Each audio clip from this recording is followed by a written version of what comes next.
संत घरी आले, महात्मे घरी आले, मोठी माणसं घरी आल्यानंतर आपल्या मनातलं त्यांच्या समोर बोलून जातो.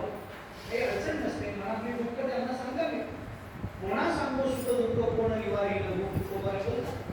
देवाजवळ सुख दुःख नाही सांगायचं, संतांजवळ नाही सांगायचं, तर कुणाजवळ सांगायचं? आपल्याला समजून घेणारे संत नाही तर अजून कोण आहे?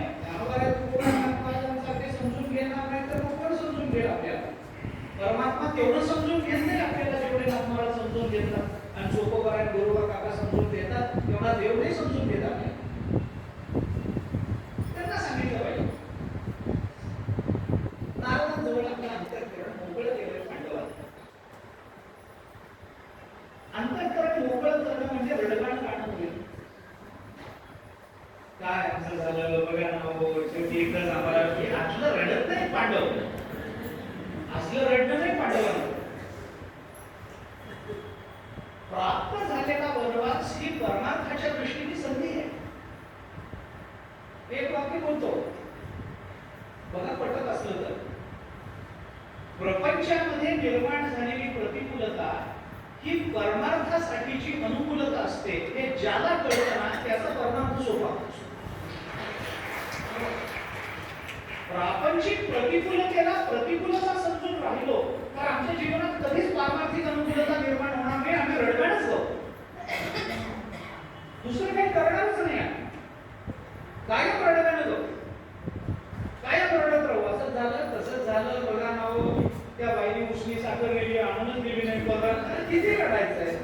उसने नेलेले पैसे दिले नाही, तो मला असंच बोलले, हो माझा इतका जवळचा मित्र मला धोका देतो, किती रडायचं. तुका म्हणे सुख समाधी हरिकथा नेणे भवव्यथा गाईल तो.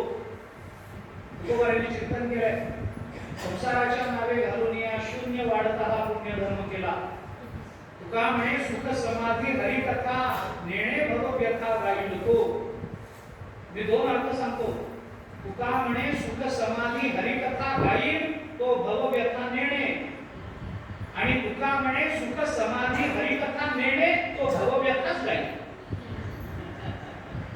तो भवव्यथाच गाईल, तो रडतच राहील ज्याला पारमार्थिक विचार कळणार नाही.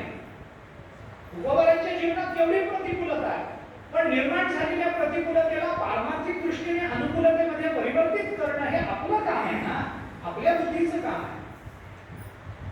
तुकाराम महाराजांचे वडील गेले, दुःख आहे. तुकाराम महाराज म्हणाले, बाप मेला न कळता सगळी संसाराची चिंता. आता वडिलांची काळजी करायला वेळ घालवायची कारण नाही, आता मला नामस्मरण करायला अजून वेळ मिळेल.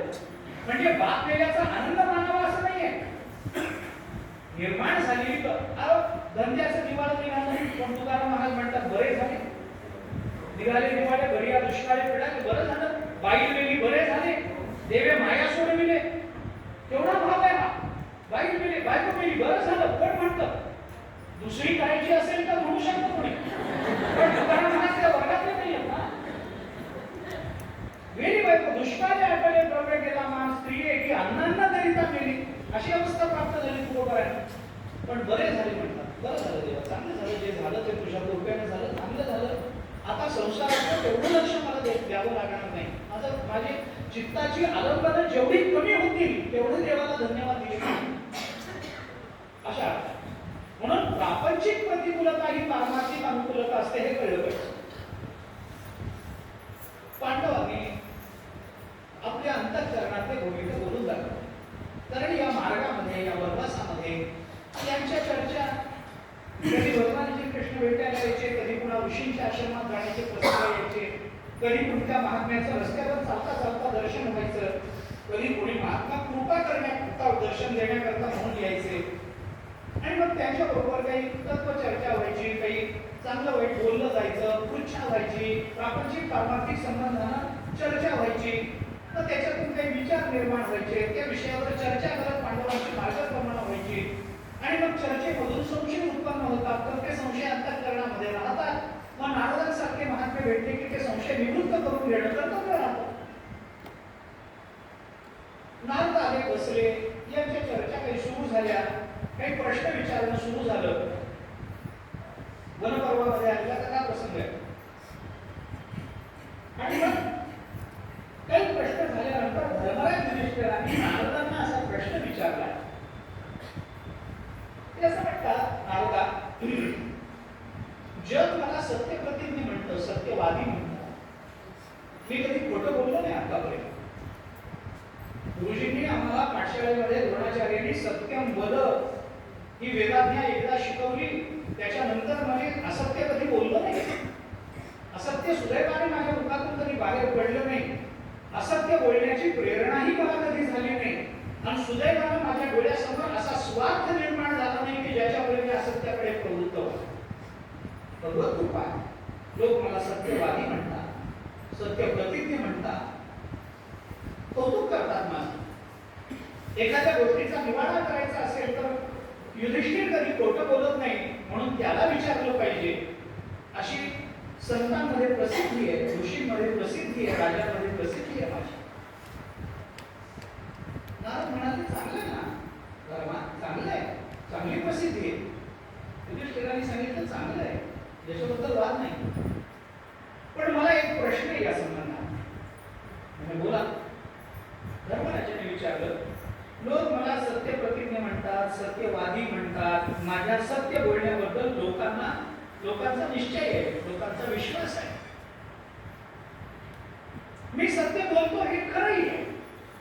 पण मी जरी सत्य बोलत असलो ना नारदा, तरी सत्य म्हणजे काय हे मला अजून कळलेलं नाही. मी खरं बोलतो, पण खरं म्हणजे नेमकं काय ही काय संकल्पना आहे? मी बोलतो ते खरं आहे का मी खरं बोलतो?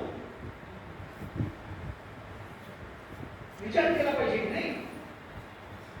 मी खरं बोलतो का मी बोलतो ते खरं आहे? एवढा जरी विचार आपल्याला करता आला बोलताना तरी पुष्कळ आहे.